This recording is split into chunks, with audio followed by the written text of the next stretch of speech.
Bismillahirrahmanirrahim. Alhamdulillah wassalatu wassalamu ala Rasulillah wa ala alihi wa sahbihi ajma'in.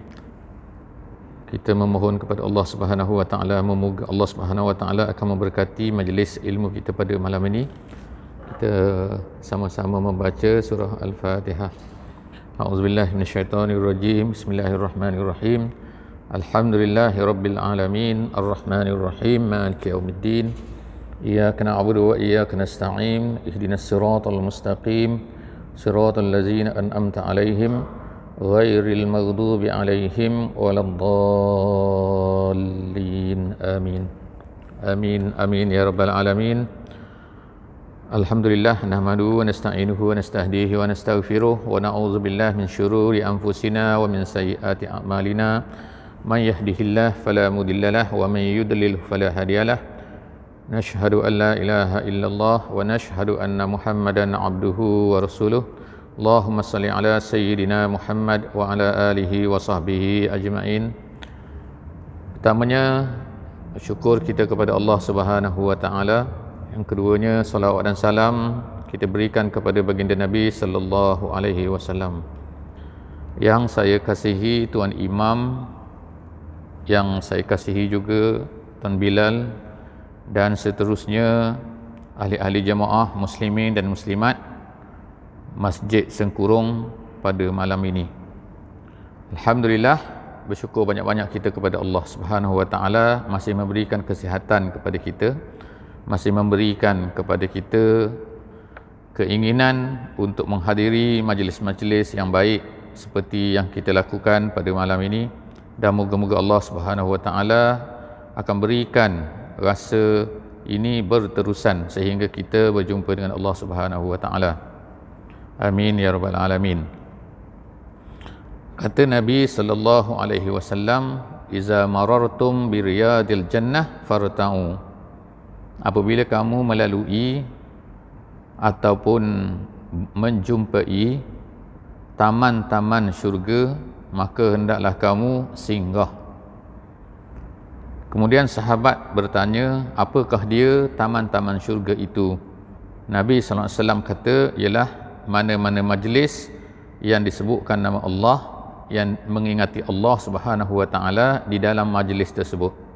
Jadi alhamdulillah, moga-moga kita telah melaksanakan perintah Nabi SAW supaya singgah.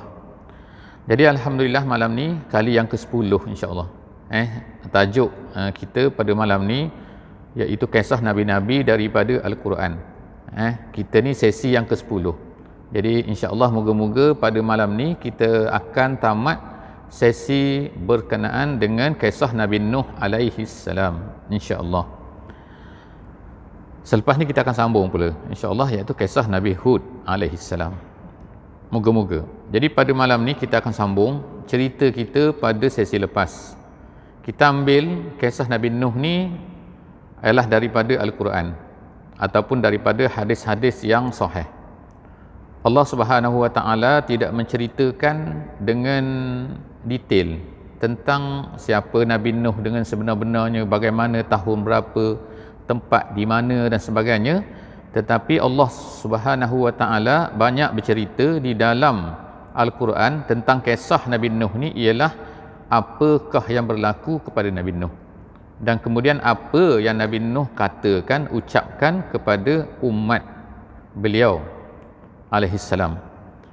Jadi kita sampai kepada iaitu Nabi Nuh ni telah berdakwah kepada kaumnya, mengajak kaumnya kepada beriman. Kemudian kita berhenti pada sesi lepas iaitu janji Nabi Nuh kepada kaumnya, kalaulah kaumnya ini beriman, bertaubat, kembali pada Allah, tidak menyembah berhala, maka Allah Ta'ala telah janjikan kepada mereka ini beberapa perkara. Beberapa perkara ni kita panggil dalam bahasa sekarang ni ataupun dalam setengah-setengah ayat yang lain sebagai barakah. Barakah. Kita ni ada juga barakah. Barakah kita ni barakah. Ada barakah, tak ada barakah. Jadi barakah ni apa? Kita tengok dulu. Apa dia yang disebutkan oleh Nabi Nuh dalam ayat yang ke-10, ayat yang ke-11 dan ayat yang ke-12 daripada surah Nuh. Surah Nuh. Apa kata Nabi Nuh? Faqultu astaghfiru rabbakum innahu kana ghaffara. Aku berkata, Nabi Nuh berkata kepada kaumnya. Sekarang Nabi Nuh report kepada Allah. Bukan Allah Ta'ala tak tahu, Allah Ta'ala tahu. Tapi Nabi Nuh kita sebut hari itu nak bercurhat kepada Allah, nak cerita. Aku dah cakap macam ni, aku dah cakap macam ni. Apa di antara Allah Ta'ala riwayatkan, sebutkan, ceritakan semula kepada Nabi Muhammad sallallahu alaihi wasallam. Antara Nabi Nuh dengan Nabi Muhammad ni sangat jauh. Ribu-ribu tahun. Pada masa tu tak ada buku. Nabi kita sallallahu alaihi wasallam bukannya pandai membaca dan menulis. Pada masa tu bukannya banyak buku, bukan ada library, bukan ada internet, bukan apa boleh refer. Tak ada. Jadi bagaimana Nabi kita ni boleh tahu cerita-cerita ni? Tidak lain dan tidak bukan daripada Al-Quran. Jadi Allah Ta'ala yang cerita kepada Nabi. Apa yang Allah Ta'ala cerita dalam Quran, itulah sebenar-benar dan itulah sepenting-penting cerita. Dalam Al-Quran disebut Ahsanul Qasas. Ahsanul Qasas ni ialah sebaik-baik cerita. Banyak cerita.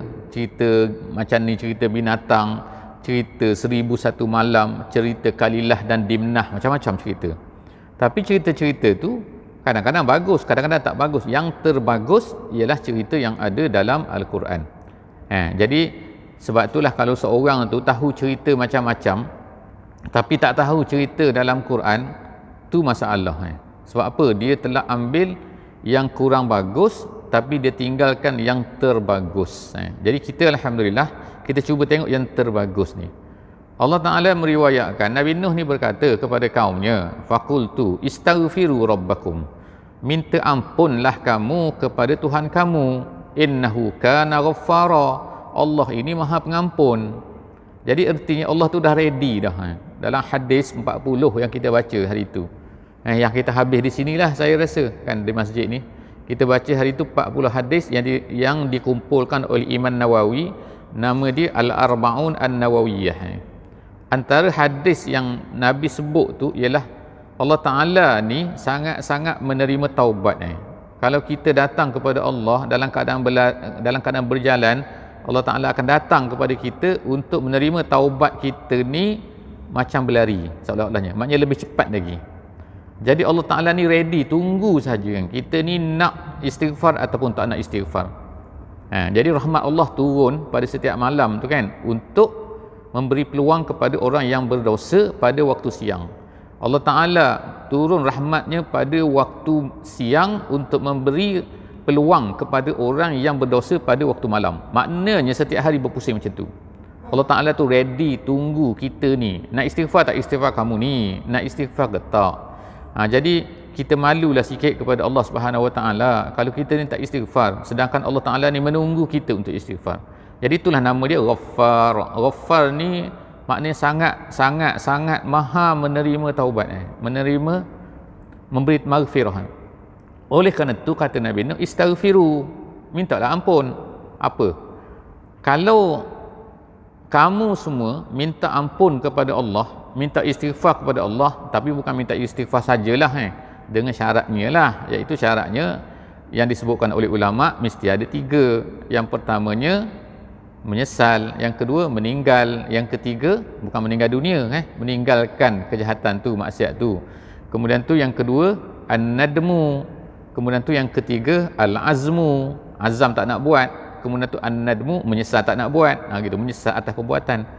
Tu 3 tu kalau cukup syarat, kalau dah sembah berhala, tinggalkan berhala, sembah Allah Ta'ala saja. Maka Allah Ta'ala janji selepas daripada itu, dia kata yursilis samaa alaikum midrara, dia kata Allah Ta'ala akan utuskan, hantarkan langit ni alaikum, ke atas kamu, midrara.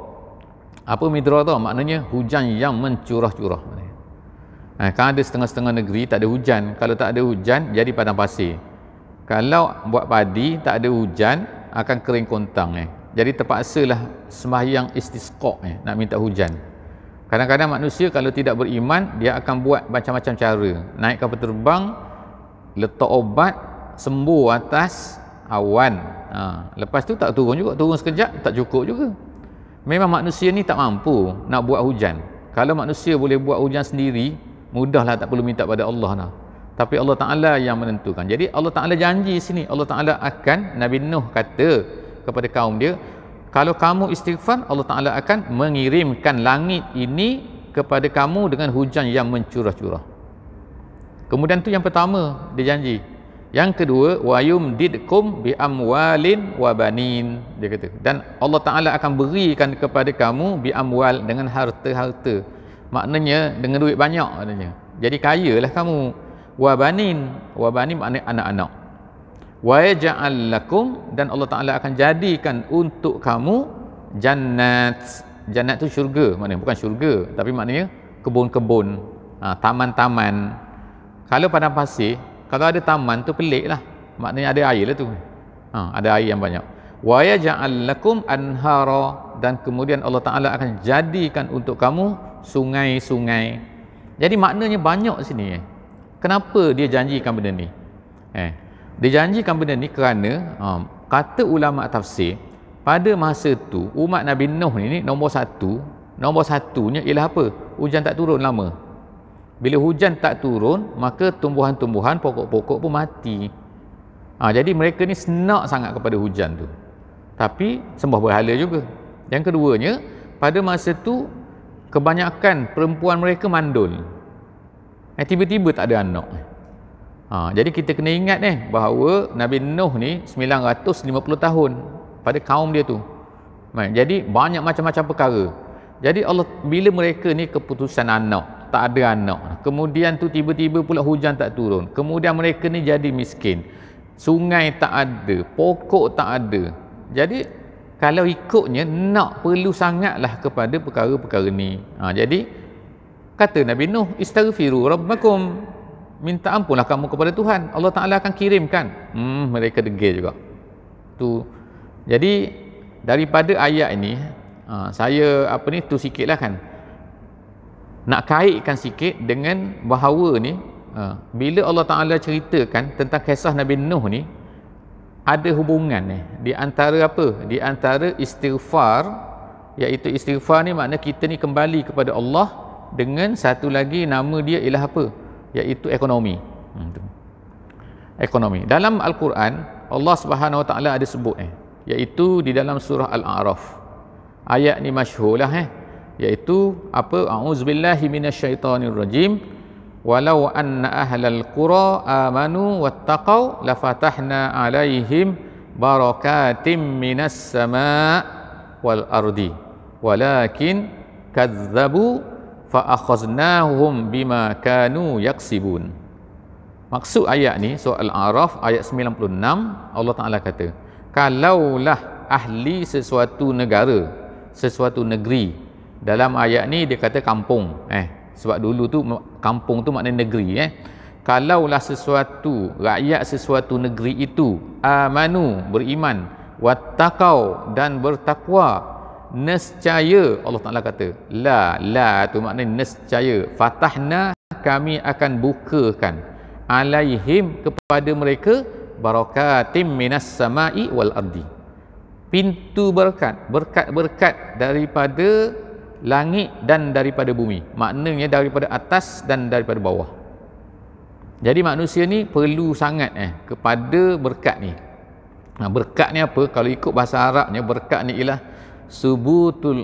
subutu al khairil ilahi fil syai'. Kita baca kita sebut assalamualaikum warahmatullahi wabarakatuh. Tu ada belakang tu, wabarakatuh. Semoga selamat ke atas kamu semua, dan juga keberkatannya, keberkatan Allah Ta'ala tu kepada kamu. Apa dia berkat tu? Berkat ni iaitu kalau dikatakan ialah adanya suatu kebaikan ilahi, bukan kebaikan zat. Kan kadang-kadang kita makan banyak tapi tak kenyang. Kadang-kadang kita makan, kalau makanan dia ada zat dia. Zat ni kalau beras beras yang wangi lain, dia beras ni lain, beras berapa lagi ada? Beras basmati lain. Ada zat-zat dia tu kan. Kalau nak itu macam-macam. Beras sama je, kita tengok warna putih timbang sekilo gitu, sama je, panjang pendek je, cuma zat dia tu berlainan. Zat itulah kalau dalam sesuatu perkara nama dia barakah. Nabi SAW kata, ajar bila kamu makan jangan kamu tinggalkan walaupun sebiji nasi ke apa ke. Sebab apa? Nabi kata kamu tidak mengetahui di manakah barakahnya ada. Kemungkinan kita tinggal dalam piring kita tu, kita makan ada 3 biji je, 3 biji nasi kita kata malas lah 3 biji nasi. Ni bukan separuh, kalau separuh tu banyak sangat nak makan tak habis kan, nak diet kan. Jadi kita ada 2 biji, kita kata tak apalah, kita pun apa kita buat, basuh lah tak. Basuh tu maknanya nasi yang 3 biji tadi tu terjunlah dalam sinki tu. Jadi maknanya Nabi kata jangan buat macam tu. Sebab apa? Kamu tak tahu barakah tu di mana. Kemungkinan pada yang 3 tu lah ada barakahnya. Jadi barakah ni kita tak tahu. Allah Subhanahu Wa Taala kata sini dalam ayat ni, kalaulah sesuatu ahli negeri itu beriman, nombor 1 iman, yang kedua bertakwa. Nescaya ada 2 sifat ni, nescaya Allah Taala kata Allah Taala akan bukakan pintu barakah daripada langit dan daripada bumi. Kita yang tak ada barakah itulah. Saya selalu dengar yang mufti kita cakap ni tentang barakah ni kan. Jadi barakah ni kita tak tahu Kita jumpa minyak di negeri kita kan. Dulu tak ada minyak dulu. Tahun 1900 minyak ada tak ada? Ada di bawah tu ataupun tak ada. Wallahu a'lam bissawab. Datanglah orang korek jumpa minyak kan. Alhamdulillah minyak tu. Jadi minyak tu kita panggil dia barakah. Allah Taala boleh putuskan barakah tu. Jadi cara nombor 1 untuk dapat barakah ni, sebagaimana cerita Nabi Nuh tadi, dia kata istighfar. Dalam Al-Quran surah Al-A'raf 96 dia kata cara mendapat barakah ialah dengan beriman dan bertakwa. Ada satu ayat lagi yang saya nak baca juga, iaitu ayat daripada surah Al-Ma'idah. Al-Ma'idah ayat 66 ayat 66. Allah Taala kata apa? Cara ni cara yang kedua nak dapatkan barakah sebagaimana yang disebutkan dalam Al-Quran. Cara nak dapat ekonomi mantap lah kita kata zaman moden ni. A'udzubillahi minasyaitonirrajim. Walau annahum aqamut taurata wal injila wama unzila ilaihim mir rabbihim la akalu min fawqihim wa min tahti arjulihim minhum ummatum muqtasidah wa katsirum minhum sa'a ma ya'malun. Sadaqallahul azim. Maksudnya saya ambil separuh saja daripada ayat ni, ayat 66 surah Al-Maidah. Allah Taala kata apa? Walau annahum, kalaulah mereka ini, annahum aqamut taurah, menegakkan Taurah ni, kalaulah orang Yahudi ni, Bani Israel ni, Allah Taala kata mereka ni menegakkan Taurah, maknanya menjalankan hukum-hukum Taurat, beramal dengan Taurat, dan wal Injil, dan juga Injil, wama unzila ilaihim mir rabbihim, dan juga apa yang diturunkan oleh Tuhan mereka kepada mereka. Apa Allah Taala kata? Dia sebut lebih kurang la juga bergunakan la akalu. Kalaulah mereka menegakkan Taurat, Injil bagi Bani Israel lah, bagi kita, kalaulah kita ni menegakkan ataupun beramal dengan Quran. Itu maksud dia. Jadi maknanya kalau kita beramal dengan Quran, maka Allah Ta'ala janji la akalu min fawqihim, nescaya mereka akan dapat makan daripada bawah tapak kaki mereka, daripada atas mereka, daripada atas mereka, wa min tahti arjulihim, dan juga daripada bawah tapak kaki. Maknanya rezeki itu akan datang daripada bawah, rezeki itu akan datang daripada atas, dengan syarat mereka ini menegakkan hukum yang diturunkan oleh Allah Subhanahu Wa Taala. Jadi sebab itulah kita kata kan, yang ke bawah dulu kata nak menjalankan, kenapa nak menjalankan hukuman Islam tu, qanun syariah semua tu, itulah di antara sebab dia. Ayat-ayat ni semua cerita kan bahawa keberkatan tu akan datang kepada kita kalau kita ni beramal dengan apa yang disuruh oleh Allah Ta'ala dalam Al-Quran. Jadi yang pertama tadi beriman dan bertakwa, yang kedua tu ialah dengan kita melaksanakan hukum yang telah ditetapkan oleh Allah Subhanahu Wa Taala dalam Quran. Maka itulah dua perkara yang Allah Taala sebut untuk mendapat rezeki dan mendapat ekonomi yang barunya. Tapi kita tengoklah orang Islam pada hari ini ramai setengah-setengah tu yang dapat dapat apa ni, nikmat yang banyak, dia lupa pula pada Allah Subhanahu Wa Taala. Bukan makin dekat pada Allah, bukan makin ingat pada Allah kan. Setengah tu lari daripada Allah Subhanahu Wa Taala. Jadi lari. Jadi itulah juga yang berlaku kepada umat Nabi Nuh. Jadi kita sampailah sekarang ni pula tengok pula iaitu apa? Apa yang terjadi akhir cerita Nabi Nuh ni. Nabi Nuh dah penat dah 950 tahun berdakwah. Apa yang terjadi? Jadi akhirnya Nabi Nuh pun berkata, aku dah tak larat lah macam tu lah. Jadi Allah Ta'ala pun beritahulah lebih kurangnya ialah tak adalah, lepas daripada ni tak ada lagi orang beriman dah. Jadi akhirnya Allah Ta'ala berkata kepada Nabi Nuh, wasna'il fulka bi'ayunina wa wahyina. Wahai Nuh, sekarang ni kau buatlah kapal. Wasna'il fulka maknanya buatlah kapal. Bi'ayunina, dengan di bawah mata kami. Apa maksud mata kami sini? Bukan mata Allah, tapi maksudnya ialah Allah Ta'ala, ulama tafsir kata, mengajarkan kepada Nabi Nuh untuk buat kapal tu. Nabi Nuh ni bukannya maknanya orang engineering, bukan nak buat kapal ni, nak buat kapal supaya besar-besar kapal dia kan. Sebab apa? Bukan nak muat orang saja, nak buat semua binatang. Kita tengoklah lepas daripada ni Allah Ta'ala cerita dalam Quran siapa yang dimuatkan dalam kapal itu. Jadi maknanya kapal yang besar ni nak muat semua macam-macam binatang ni memerlukan kepada pengetahuan. Tapi Allah Ta'ala beritahu dalam Quran ni bi'ayunina. Bi'ayunina, dengan mata kami, artinya iaitu di bawah arahan kami, di bawah pemerhatian kami, dan Allah Ta'ala ajar kepada Nabi Nuh macam mana nak buat kapal tu. Jadi dia buatlah satu dia buat wa wahyina, dengan wahyu kami. Lalu dia pun buat kapal, wa kullama wa yasna'ul fulka. Lalu Nuh pun buatlah kapal. Bila dia buat kapal, ni cerita dalam surah Hud surah Hud. Surah Hud pun banyak cerita pasal Nabi Nuh ni. Wa yasna'ul fulka, dia pun buatlah kapal tu. Wa kullama marra alaihi mala'um min qaumihi. Setiap kali kepala-kepala samsing dalam negeri tu umat dia tu yang jahat tu lalu pada kapal Nabi Nuh ni, tengok Nabi Nuh sedang buat kapal ni, dia kata apa? Sakhiru minhu. Mereka pun merendah-rendah, mempermain-mainkan, meremeh-remehkan, menapa lagi? Mencela. Apalah. Dalam ulama tafsir kata macam itulah. Dia kata kan. Mereka pun kata apalah Nabi Nuh, apalah. Cuma adalah cerita-cerita yang tak betul sikit. Yang Israeliat, dia kata dia pakat berok dalam tu kan. Ada yang kata kan, lepas tu tiba-tiba ada seorang jatuh dalam tu, lepas tu kena taik tu lalu tiba-tiba sakit tu jadi sembuh, lepas tu pakat pergi korek semualah, pergi ambil semua tu. Itu cerita-cerita yang tak berapa betul lah ni. Tu cerita melampau lah ni. Dengar boleh lah kan, tapi cerita tu Israeliat tu kan, yang apa ni, jatuh dalam kapal tu. Tapi yang dalam Quran sebutnya mereka sakhiru minhu.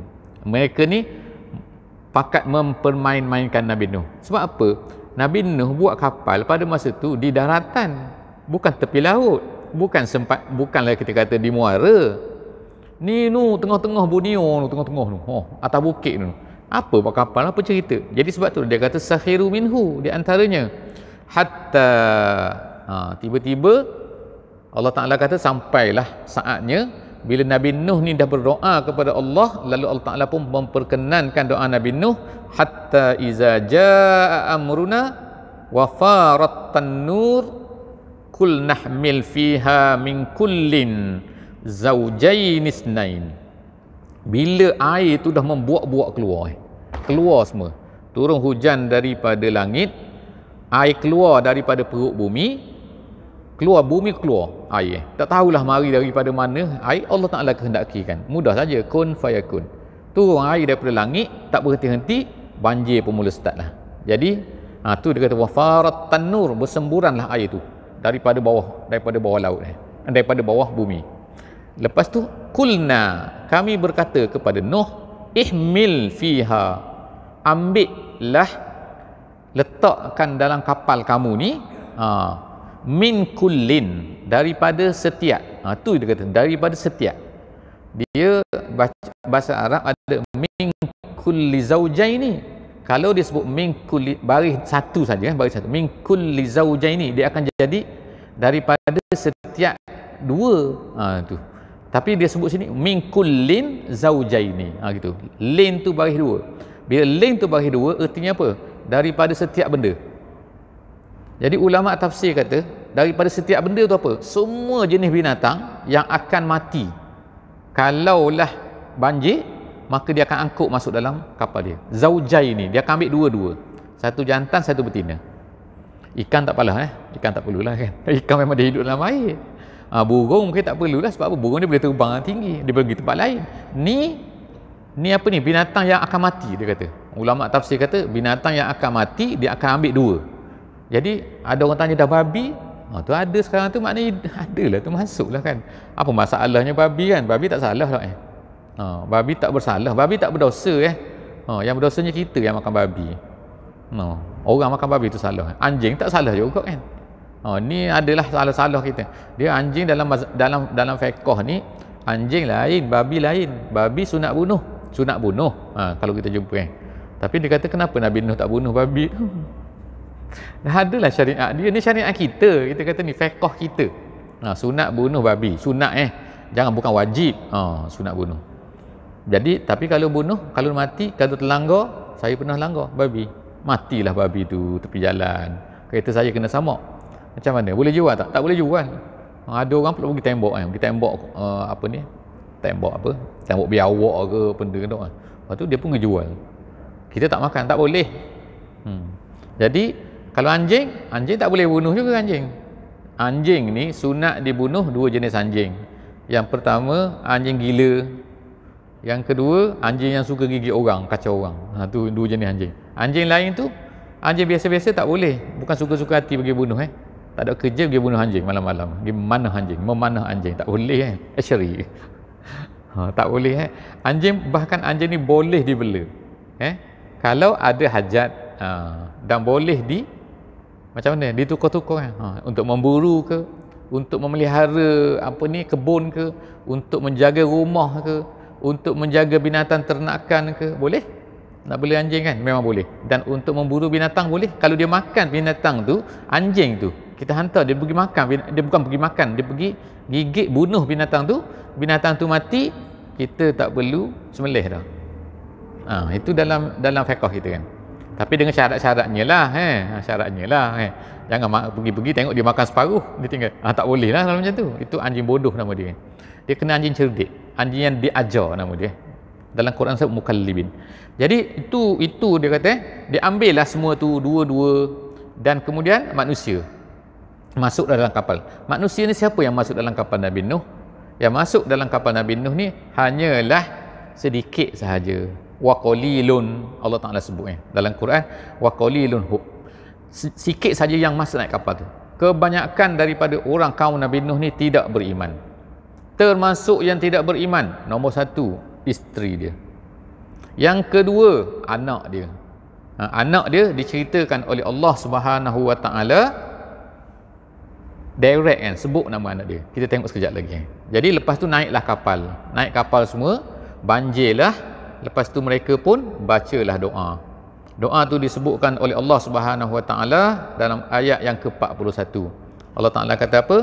Wa qala rakabu fiha bismillahi majraha wa mursaha inna rabbi laghafurur rahim. Tu doa dia.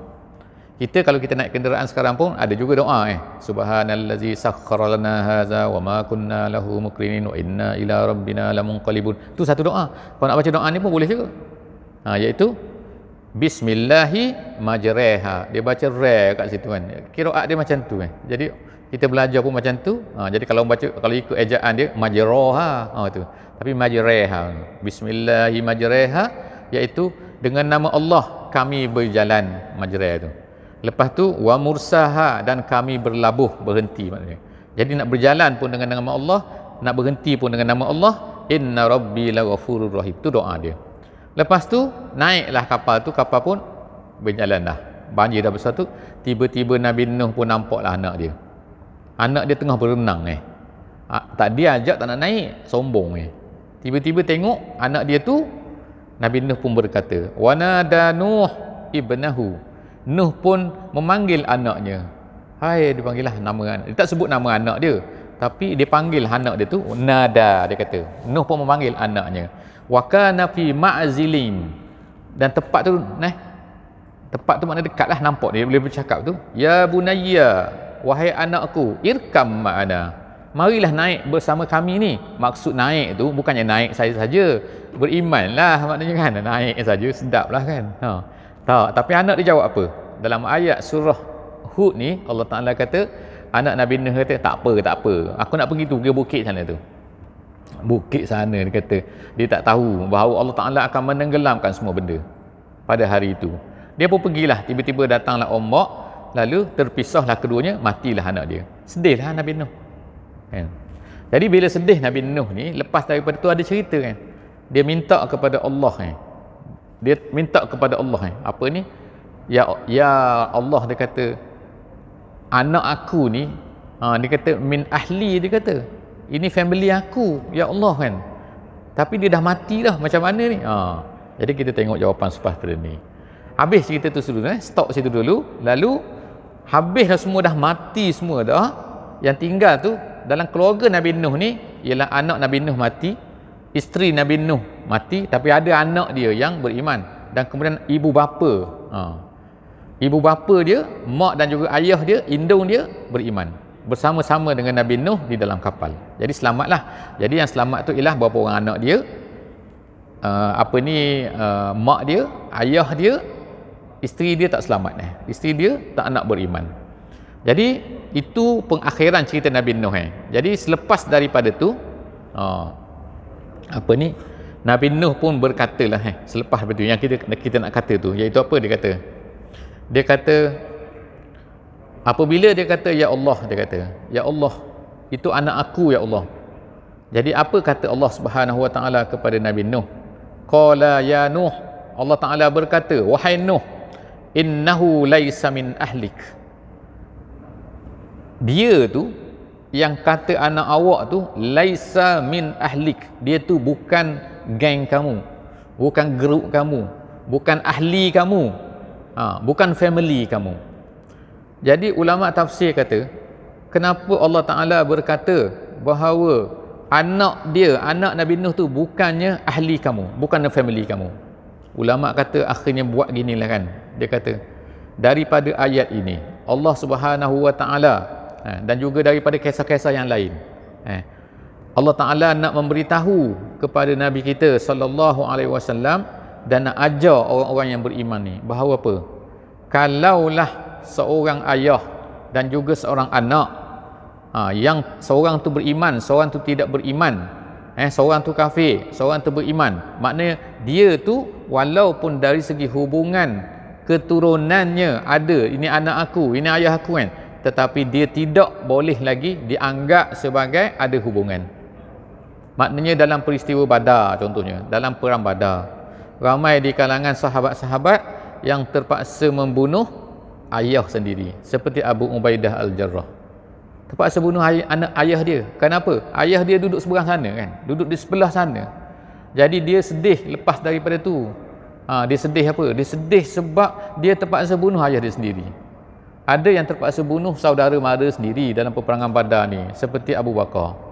Kerana saudara dia, macam mana dia boleh bunuh? Tapi Allah Subhanahu Wa Taala bila kita baca ayat ni, kisah Nabi Nuh, Allah Ta'ala marah kepada Nabi Nuh apabila merasai bahawa anak dia tu ialah family kamu. Tak, dia kata anak awak ni kerana dia tidak beriman, maka dia bukan family kamu. Sebab itulah bila tidak family, maka dalam fiqhnya mengatakan apa? Bila seorang tu mati, dia tidak ada hak lagi pewarisan. Kalau seorang tu beriman, seorang tu tak beriman. Jadi itu nak jelaskan kepada kita lah bahawa dalam kisah Nabi Nuh ni dia nak ajar bahawa apa? Hubungan kekeluargaan tu memanglah bagus, tetapi agama lebih tinggi lagi. Iman tak iman ni lebih tinggi lagi dari agama, dari kekeluargaan, dari keturunan. Jadi sebab itulah insya-Allah kita jagalah betul-betul insya-Allah family kita semua supaya lekatkan mereka ni, hubungkan dengan iman sebelum daripada keturunan tu. Kemudian yang terakhirnya daripada kisah Nabi Nuh ni kan, yang boleh kita tengok lagi habis dah ada 1 minit lagi. Ada beberapa perkara lagi lah yang disebutkan oleh ulama-ulama tentang kisah ni, ialah dia kata iaitu bahawa kadang-kadang Allah Subhanahu Wa Taala ni lambat menyeksa orang-orang kafir. Lambat apa ni? Lambat menurunkan bala dan azabnya seperti mana kisah Nabi Nuh. Tetapi apabila Allah Taala dah ambil tindakan, maka sangat dahsyat, mati terus. Kadang-kadang Allah Taala bagi peluang 950 tahun, sangat lama masa tu. Tapi Nabi SAW kata, innallaha la yumli lizzalim hatta iza akhazahu lam yuflithu. Nabi SAW kata dalam hadis, kadang-kadang Allah Ta'ala ni memberi peluang kepada orang zalim supaya apa? Supaya dia bertaubat. Tetapi apabila dia tidak bertaubat, maka Allah Ta'ala akan ambil tindakan terhadap dia dengan sekelip mata dan dia tak boleh lari pada azab tersebut. Jadi cukuplah setakat tu, insya-Allah. Jumpa lagi pada minggu hadapan dalam sesi yang ke-11. Kita akan masuk kisah Nabi Hud alaihi salam.